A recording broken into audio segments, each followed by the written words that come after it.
आज हम BA second semester political science के paper political theory and concept के 100 मोस्ट इंपॉर्टेंट MCQs करने वाले हैं। यह वीडियो मुख्य रूप से माँ पाटेश्वरी यूनिवर्सिटी बलरामपुर के स्टूडेंट के लिए है जिनका पेपर 5 जून को लगा हुआ है। लेकिन यदि आप किसी और यूनिवर्सिटी से हैं तो भी ये वीडियो देख सकते हैं। आपको यहाँ से पढ़ने के बाद कहीं और से पढ़ने की ज़रूरत नहीं पड़ेगी, आप यहीं से पढ़कर 100% स्कोर कर पाएंगे। लिंक 2 वीडियो का डिस्क्रिप्शन पर दिया है, उनको और देख लेना। PDF के लिए आप हमें टेलीग्राम पर मैसेज कर सकते हैं, बिल्कुल फ्री में मैं आपको PDF प्रोवाइड करवा दूंगा। एक भी MCQ मिस मत करना, वीडियो को एंड तक जरूर देखना और चैनल पर नया है तो चैनल को सब्सक्राइब जरूर कर लीजिए। चलिए बिना देरी के शुरू करते हैं पॉलिटिकल साइंस के मोस्ट इंपॉर्टेंट MCQ जो कि आपके पेपर में सीधे देखने को मिलने वाले हैं। हमारा पहला क्वेश्चन दिया हुआ है, कौन सा एक कारण भारतीय राजनीतिक दलों के लिए चुनौती नहीं है? तो इसका हमारा सही आंसर है सार्वभौमिक वयस्क मताधिकार। धन बल का प्रभाव, वंशवाद और दल बदल ये भारतीय राजनीतिक दलों के लिए एक चुनौती है, जबकि सार्वभौमिक वयस्क मताधिकार एक चुनौती नहीं है।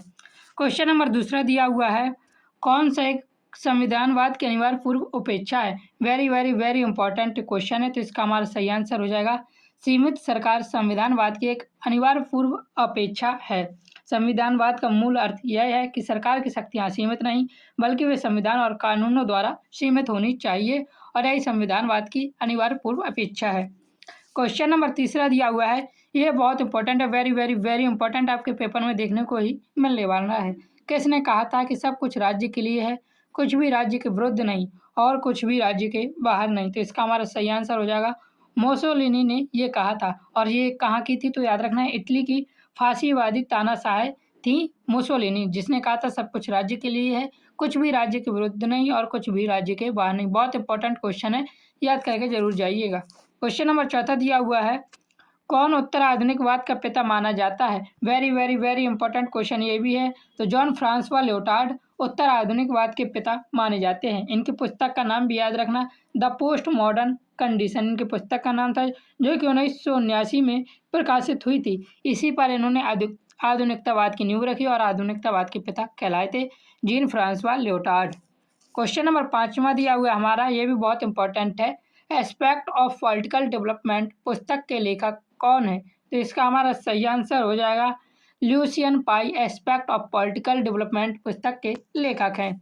क्वेश्चन नंबर 6 दिया हुआ है, कौन सा दबाव समूह ग्रेवियल आमंड के अनुसार वर्गीकृत नहीं है? तो इसका हमारा सही आंसर हो जाएगा क्रांतिकारी दबाव समूह ग्रेवियल आमंड के अनुसार वर्गीकृत नहीं है। ग्रेवियल आमंड ने दबाव समूह के 4 भागों में बांटा था, जिसमें के नाम याद रखना, संस्थागत, गैर संघात्मक, संघात्मक और अप्रतिमानित। क्रांतिकारी इसमें शामिल नहीं है। तो कौन कौन सा बांटा था? संस्थागत, उस संस्थागत, गैर संघात्मक, संघात्मक और अप्रतिमानित। एक और था कौन? अप्रतिमानित।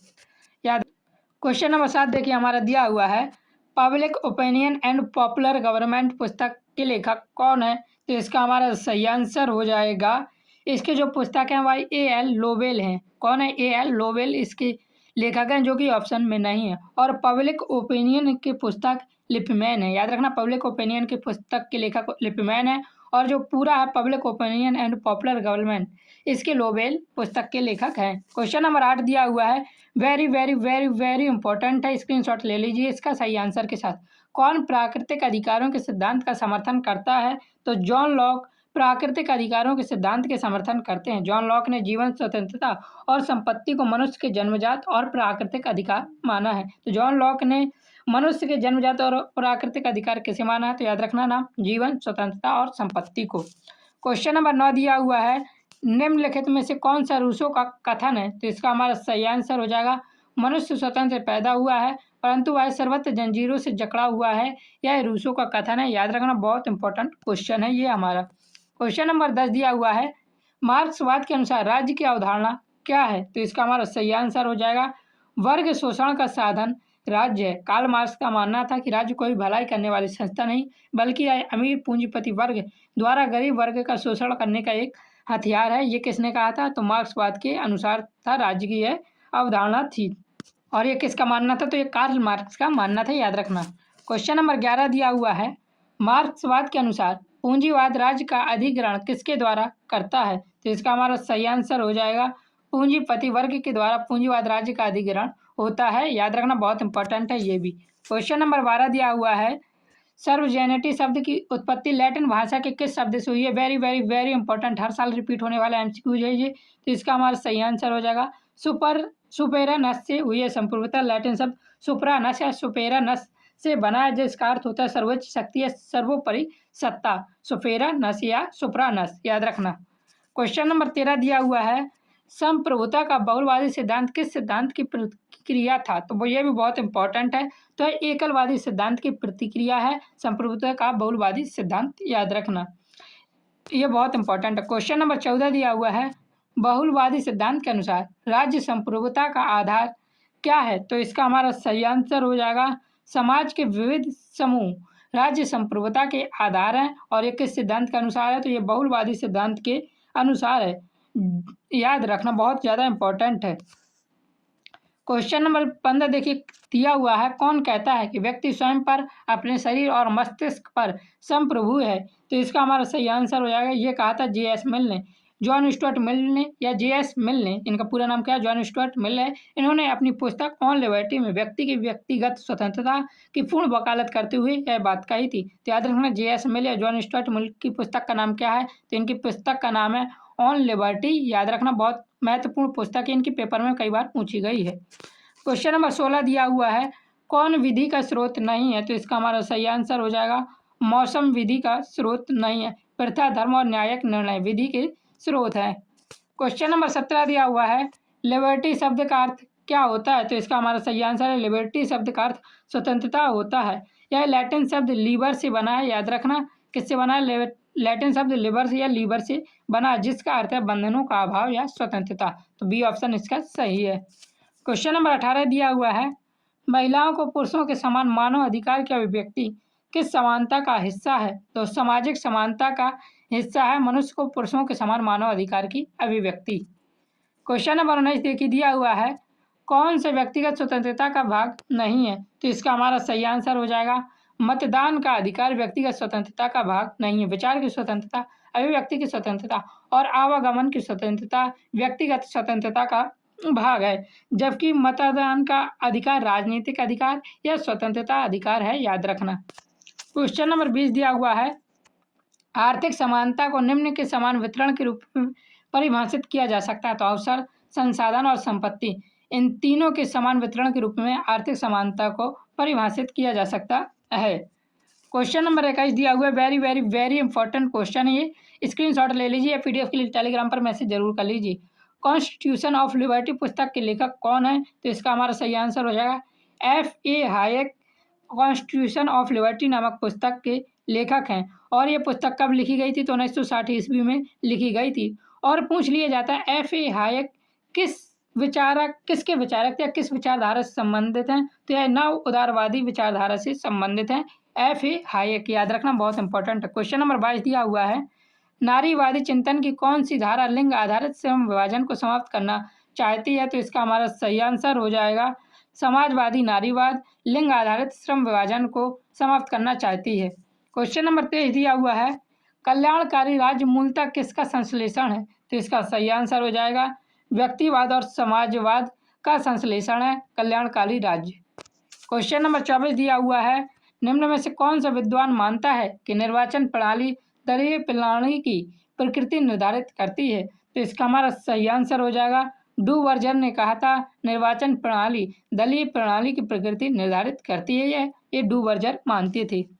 क्वेश्चन नंबर 25 दिया हुआ है, राजनीतिक समानता की सर्वश्रेष्ठ गारंटी क्या है? तो मतदान का अधिकार राजनीतिक समानता की सर्वश्रेष्ठ गारंटी है। क्वेश्चन नंबर 26 दिया हुआ है, स्वतंत्रता के सकारात्मक सिद्धांत का समर्थन किसने किया था? तो इसका हमारा सही आंसर हो जाएगा T.H. ग्रीन ने स्वतंत्रता के सकारात्मक सिद्धांत का समर्थन किया था। बहुत इंपॉर्टेंट क्वेश्चन है, याद रखना। क्वेश्चन नंबर 27 दिया हुआ है, अधिकारों के कौन से सिद्धांत का बेंथम समर्थक था? तो इसका हमारा सही आंसर हो जाएगा वैधानिक सिद्धांत का समर्थक बेंथम थे, याद रखना, ये बहुत इंपॉर्टेंट क्वेश्चन है। क्वेश्चन नंबर 28 दिया हुआ है, सदनात्मक व्यवस्था किसका आवश्यक लक्षण है? तो इसका हमारा सही आंसर हो जाएगा संघात्मक शासन का सदनात्मक व्यवस्था एक आवश्यक लक्षण है। क्वेश्चन नंबर 29 देखिए दिया हुआ है, मतदाता सूची प्रणाली का निम्न में से कौन सा लक्षण नहीं है?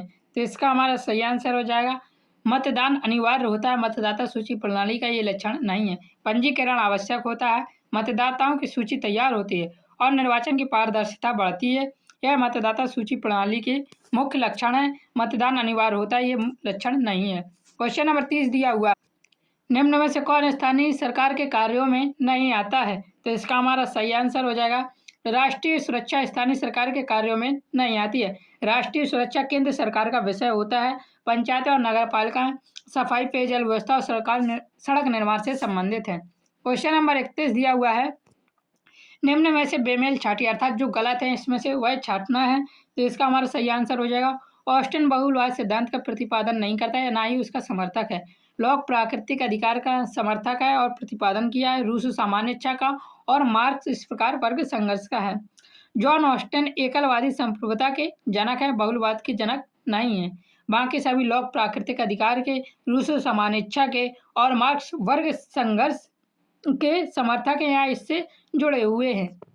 क्वेश्चन नंबर 32 दिया हुआ है, निम्न में से कौन कहता है कि समानता अप्राकृतिक और अवांछनीय है? तो इसका हमारा सही आंसर हो जाएगा अरस्तु का मानना था कि प्रकृति ने इंसानों का असमान बनाया है, कुछ शासन करने के लिए, कुछ शासित होने के लिए, इसलिए पूर्ण समानता अवांछनीय और अप्राकृतिक है। ये किसने कहा था? अरस्तु ने कहा था। बहुत इंपॉर्टेंट है, very very very important question है ये आपका। क्वेश्चन नंबर 33 दिया हुआ है, निम्न में से सही कालानुक्रम कौन सा है? तो इसका हमारा सही आंसर हो जाएगा हॉब्स पहले आए थे, फिर लॉक और फिर रूसो। थॉमस हॉब्स 1588 से 1679, फिर जॉन लूक आए थे 1632 1704 और उसके बाद जीन जैक्स रूसो आए थे 1712 से 1778। क्वेश्चन नंबर 34 देखिए दिया हुआ है, कौन सा लोकतांत्रिक समाजवाद का लक्षण नहीं है? तो इसका हमारा सही आंसर हो जाएगा हिंसात्मक क्रांति लोकतांत्रिक समाजवाद का लक्षण नहीं है। लोकतांत्रिक प्रक्रिया, सामाजिक न्याय और आर्थिक समानता, ये तीनों ही लोकतांत्रिक समाजवाद के लक्षण हैं। क्वेश्चन नंबर 35 दिया हुआ है, कौन राजनीतिक दलों का प्रसिद्ध विश्लेषक है? Very very very important question है। तो मॉरिस डू वर्जर राजनीतिक दलों के प्रसिद्ध विश्लेषक हैं। क्वेश्चन नंबर 36 दिया हुआ है, इसमें क्वेश्चन पुस्तक का नाम नहीं दिया हुआ है, तो पुस्तक का नाम नहीं है इसमें। क्वेश्चन नंबर 37 दिया हुआ है, संप्रभुता के सिद्धांत का किसके उत्थान से ऐतिहासिक संबंध है? तो संप्रभुता के सिद्धांत का किसके ऐतिहासिक, तो राष्ट्र राज्य के ऐतिहासिक उत्थान से ऐतिहासिक संबंध है। क्वेश्चन नंबर 38 दिया हुआ है, the philosophical theory of the state पुस्तक के लेखक कौन है? Very very very important question है। बोजांके एक ब्रिटिश आदर्शवादी दार्शनिक थे जिनकी पुस्तक the philosophical theory of the state है। इन्होंने 1899 में लिखी थी और ये बहुत इंपॉर्टेंट क्वेश्चन है। आपको यहाँ से पढ़ने के बाद कहीं और से पढ़ने की जरूरत नहीं है, बस लिंक जो डिस्क्रिप्शन में दिया हुआ उन वीडियो को जाकर और देख लें, फिर आप 100% स्कोर कर पाएंगे। चैनल पर सब्सक्राइब नहीं किया तो सब्सक्राइब जरूर कर लीजिए। 39 दिया हुआ, कार्ल मार्क्स ने किसके साथ मिलकर द कम्युनिस्ट मैनिफेस्टो की रचना की थी? वेरी वेरी वेरी इंपॉर्टेंट है। तो एंगल्स के साथ मिलकर कार्ल मार्क्स ने द कम्युनिस्ट मैनिफेस्टो की रचना की थी या प्रकाशित किया था। और कब किया था प्रकाशित? तो याद रखना 1848 में प्रकाशित हुई थी, याद रखना। क्वेश्चन नंबर 40 दिया हुआ है, सामाजिक न्याय से क्या तात्पर्य है? तो इसका हमारा सही आंसर है सभी को समान अवसर मिले, ये सामाजिक न्याय से तात्पर्य है। क्वेश्चन नंबर 41 दिया हुआ है, ग्लोबलाइजेशन शब्द को किसने गढ़ा था? तो इसका सही आंसर हो जाएगा थियोडोर लेविट ने गढ़ा था। 1983 में अर्थशास्त्री थियोडोर लेविट ने अपने एक लेख में बाजारों के एकीकरण को दर्शाने के लिए ग्लोबलाइजेशन शब्द का प्रयोग किया था। तो याद रखना थियोडोर लेविट ने। क्वेश्चन नंबर 42 दिया हुआ है, very very very very important question है ये हमारा, जनता का जनता के द्वारा जनता के लिए सरकार, लोकतंत्र की यह परिभाषा किसने दी थी? तो लोकतंत्र की परिभाषा क्या? जनता का जनता के द्वारा जनता के लिए सरकार या शासन, ये परिभाषा दी थी किसने? तो इसका हमारा सही आंसर हो जाएगा अब्राहम लिंकन ने दी थी। ये अमेरिका के पूर्व राष्ट्रपति अब्राहम लिंकन ने गेटिसबर्ग एड्रेस में यह ऐतिहासिक परिभाषा दी थी। और कब दी थी? तो याद रखना 1863 ईस्वी में दी थी। बहुत इंपॉर्टेंट क्वेश्चन है। क्वेश्चन नंबर 43 दिया हुआ है, राजनीति विज्ञान किसके अध्ययन पर बल देता है? तो इसका हमारा सही आंसर हो जाएगा राजनीतिक विज्ञान राज्य और सरकार के अध्ययन पर बल देता है। क्वेश्चन नंबर 44 दिया हुआ है, very very very very important है ये भी, किसने कहा था कि आर्थिक समानता के बिना राजनीतिक स्वतंत्रता मिथक है? तो इसका हमारा सही आंसर हो जाएगा, ये कथन था लास्की का। हेरोल्ड लॉस्की का मानना था कि यदि आदमी भूखा है तो उसके लिए वोट देने के अधिकार का कोई मूल्य नहीं है। तो ये किसने कहा था? तो ये लॉस्की ने कहा था। क्वेश्चन नंबर 45 दिया हुआ है, राजनीति विज्ञान के अध्ययन में व्यवहारवादी उपागम किसके विरुद्ध विकसित हुआ था? तो इसका हमारा सही आंसर है, यह परंपरागत उपागम के विरुद्ध व्यवहारवादी उपागम विकसित हुआ था। यदि आप थ्योरी वाली वीडियो भी देखना चाहते हैं तो थ्योरी वाली वीडियो भी आपका लिंक डिस्क्रिप्शन में मैं डाल दूंगा। तो क्वेश्चन नंबर 46, अधिकार, संपत्ति, स्वतंत्रता, समानता और न्याय की अवधारणा किससे संबंधित हैं? इसका हमारा सही आंसर हो जाएगा, ये राजनीतिक सिद्धांत से संबंधित है। अधिकार, संपत्ति, स्वतंत्रता, समानता और न्याय की अवधारणाएं। क्वेश्चन नंबर 47 दिया हुआ है, सर्वप्रथम वितरणात्मक न्याय का सिद्धांत किसने प्रतिपादित किया? तो इसका हमारा सही आंसर हो जाएगा, अरस्तु ने सर्वप्रथम वितरणात्मक न्याय का सिद्धांत प्रतिपादित किया था। Very very very important question है, याद करके जरूर जाना। क्वेश्चन नंबर 48 है, कौन लोकतंत्र को बहुमत के आतंक के रूप में व्याख्यात करता है? सही आंसर हो जाएगा इसका एल्क्सिस डी टॉकविल और जे.एस. मिल भी इनका वो क्या थे, लोकतंत्र को बहुमत आतंक के रूप में व्याख्यात करते हैं। कौन कौन? तो ये डी टॉकवेल और जे.एस. मिल। इनको डर था कि लोकतंत्र में बहुमत अल्पसंख्यक लोगों पर अपनी तानाशाही थोप सकता है। ये किसका डर था? तो डी टॉकवेल का और जे.एस. मिल का। क्वेश्चन नंबर 49 दिया हुआ है, संसद के सदस्य को चुनने का अधिकार किस प्रकार का अधिकार है? सही आंसर हो जाएगा, यह एक राजनीतिक अधिकार है। क्वेश्चन नंबर 50 दिया हुआ है, हॉब्स किसका कट्टर समर्थक था? तो यह सही आंसर हो जाएगा, हॉब्स निरंकुश राजतंत्र का समर्थक था। थॉमस हॉब्स की पुस्तक का नाम भी याद रखना, लेवियाथन इनकी पुस्तक का नाम था। इन्होंने अराजकता से बचने के लिए एक सर्वशक्तिमान और निरंकुश शासन का पूर्ण समर्थन किया है। क्वेश्चन नंबर 51 दिया हुआ है, आधुनिक न्यायतंत्र का आवश्यक सिद्धांत क्या है? सही आंसर हो जाएगा, विधि का शासन आधुनिक न्यायतंत्र का आवश्यक सिद्धांत है। क्वेश्चन नंबर 52 दिया हुआ है, भारत में विकेंद्रीकरण की दिशा में सबसे महत्वपूर्ण कदम किस वर्ष उठाया गया? सही आंसर हो जाएगा 1992 में।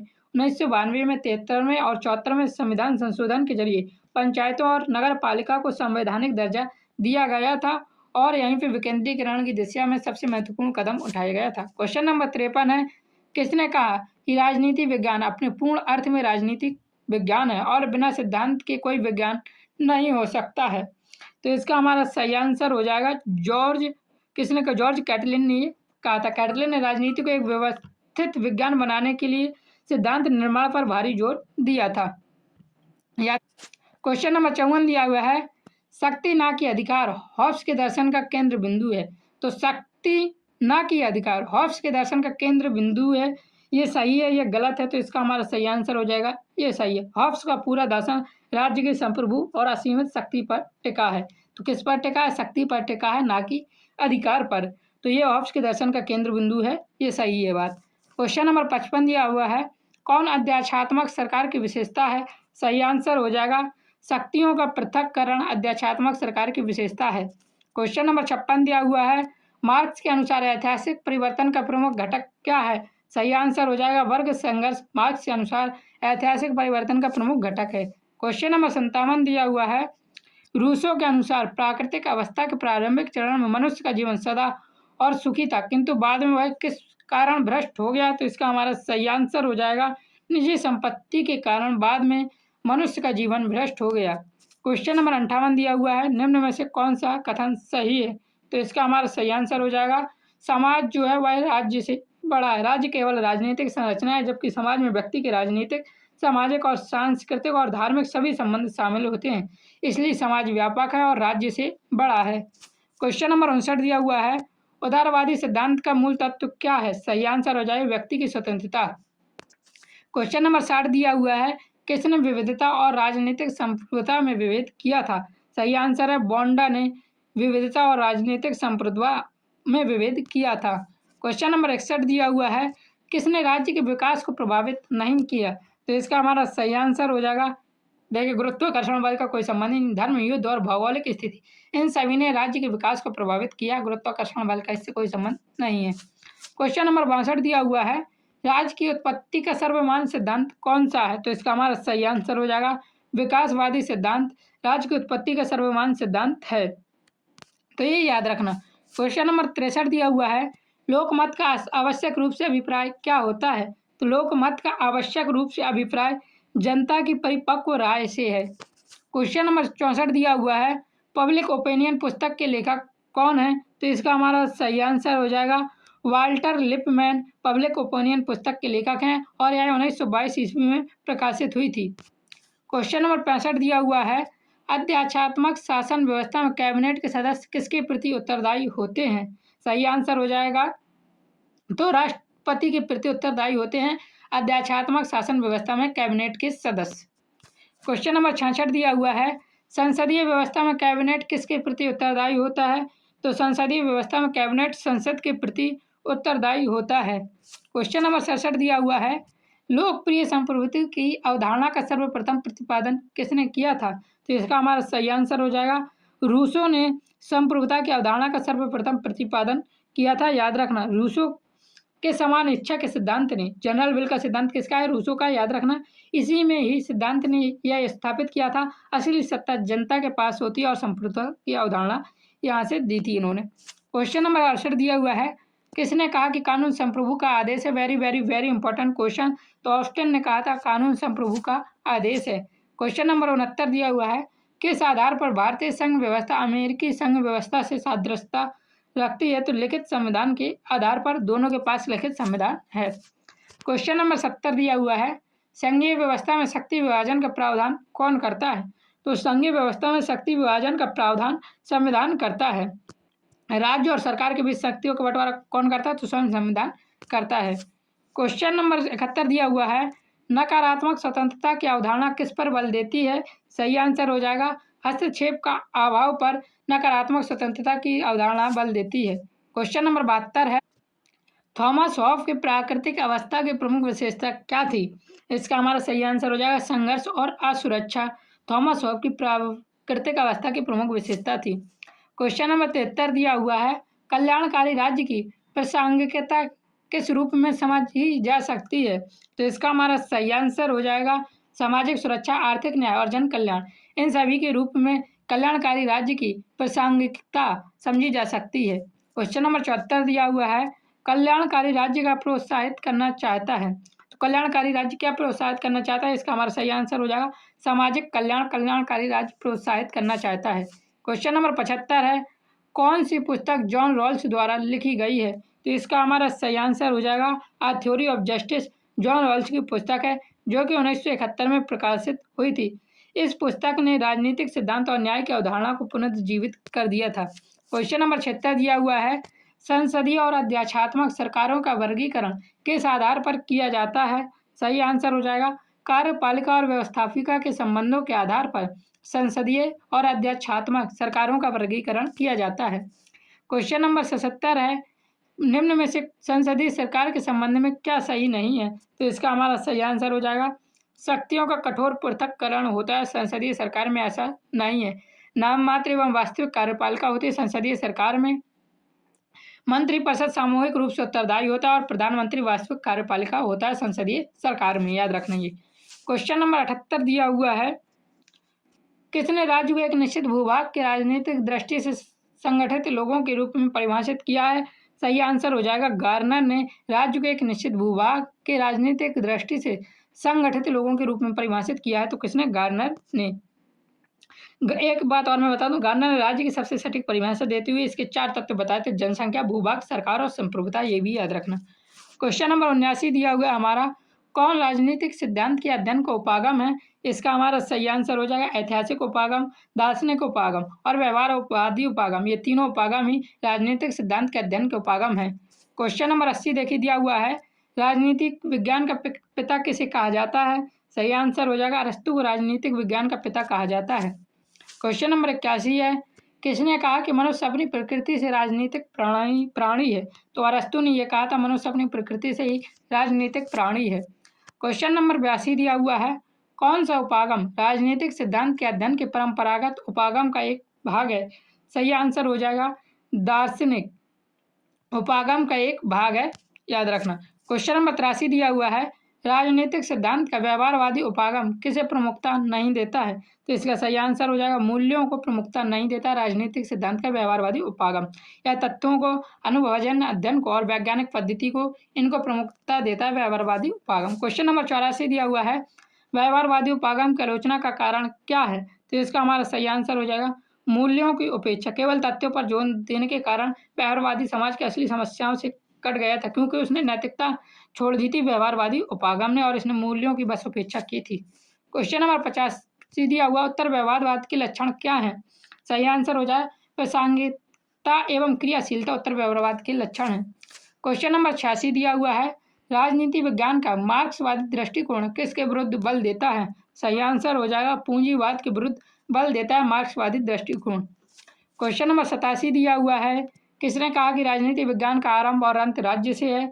सही आंसर हो जाएगा गार्नर ने ये कहा था, JW गार्नर इनका पूरा नाम। क्वेश्चन नंबर 88 है राजनीति विज्ञान को मूल्यों के अधिकारक आवंटन के रूप में कौन परिभाषित करता है? सही आंसर हो जाएगा डेविड ईस्टन राजनीति विज्ञान के मूल्यों को आधिकारिक आवंटन के रूप में परिभाषित करते हैं।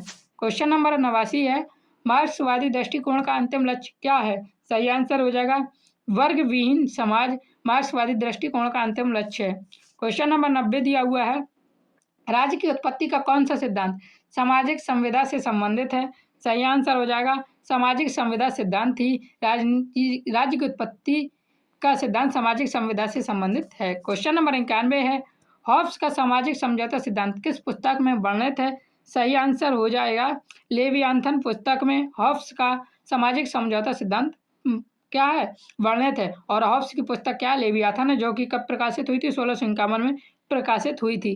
क्वेश्चन नंबर 92 दिया हुआ है राजनीतिक सिद्धांत क्या प्रदान करता है? तो इसका हमारा सही आंसर हो जाएगा अवधारणात्मक ढांचा मूल्यांकन का आधार और राजनीतिक विश्लेषण, ये तीनों ही राजनीतिक सिद्धांत प्रदान करता है। क्वेश्चन नंबर 93 है कौन सा संप्रभुता का लक्षण नहीं है? सही आंसर हो जाएगा विभाज्यता संप्रभुता का लक्षण नहीं, सर्वोच्चता स्थायित्व और सार्वभौमिकता संप्रभुता का लक्षण है। क्वेश्चन नंबर 94 है ऑस्टन के संप्रभुता सिद्धांत को क्या कहा जाता है? सही आंसर हो जाएगा एकलवादी सिद्धांत कहा जाता है। क्वेश्चन नंबर 95 दिया हुआ है स्वतंत्र राज्यों का सर्वोच्च कानून किसे माना जाता है? सही आंसर हो जाएगा संविधान को माना जाता है स्वतंत्र राज्यों का सर्वोच्च कानून। क्वेश्चन नंबर 96 आधुनिक लोकतंत्र राज्यों में कानून का वैध स्रोत मुक्ता किसे माना जाता है? सही आंसर हो जाएगा कानून का वैध स्रोत मुक्ता विधायिका को माना जाता है। क्वेश्चन नंबर 97 दिया हुआ है लॉक के अनुसार राज्य का उद्देश्य क्या है? सही आंसर हमारा हो जाएगा लॉक के अनुसार राज्य का उद्देश्य प्राकृतिक अधिकारों की रक्षा है। क्वेश्चन नंबर 98 दिया हुआ है उपयोगितावाद का मूलभूत सिद्धांत क्या है? सही आंसर हो जाएगा अधिकतम लोगों का अधिकतम सुख उपयोगितावाद का मूलभूत सिद्धांत है। क्वेश्चन नंबर 99 दिया हुआ है राजनीतिक सिद्धांत के मूलभूत क्षेत्रों में से किसका विश्लेषण करना है? तो इसका हमारा सही आंसर हो जाएगा शक्ति राज्य और न्याय, इन तीनों का ही विश्लेषण करता है राजनीतिक सिद्धांत। क्वेश्चन नंबर 100 दिया हुआ है कौन उदारवाद का सकारात्मक प्रभाव नहीं है? सही आंसर हो जाएगा निरंकुश राज्य की स्थापना उदारवाद का सकारात्मक प्रभाव नहीं है। व्यक्तिगत स्वतंत्रता का विकास मानव अधिकारों का संरक्षण और लोकतांत्रिक मूल्यों का विकास, ये तीनों ही सकारात्मक प्रभाव है उदारवाद के। चैनल पर नए सब्सक्राइब कर लीजिए, पीडीएफ के लिए टेलीग्राम पर मैसेज जरूर कीजिए, बिल्कुल फ्री में आपको पीडीएफ प्रोवाइड करा दूँ। चैनल पर नए तो सब्सक्राइब जरूर कर लें। जय हिंद, जय भारत, राधे राधे।